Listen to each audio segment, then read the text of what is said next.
அப்பப்பப்பா!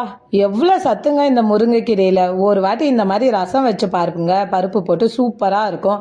அதுக்கு பார்த்தீங்கன்னா, முருங்கைக்கீரைய ஒண்ணையும் பாதியுமா மிக்ஸில அரைச்சு வச்சுக்கோங்க. மிளகு, சீரகத்த இடிச்சு எடுத்து வச்சுக்கோங்க. துவரம்பருப்பு, தக்காளி குக்கர்ல விசில் வச்சு எடுத்துப்போம். மஞ்சத்தூள் போட்டு விசில் வச்சு எடுத்துக்கோங்க. எண்ணெய் விட்டு கடுகு பொரியட்டும்னு சொல்லிட்டு 10 பல்லு பூண்டு, 1 காஞ்ச மிளகாவ இடிச்சு போட்டுக்கோங்க. அது மேலேயே 1 காஞ்ச மிளகாவ கிள்ளி போட்டுக்கோங்க.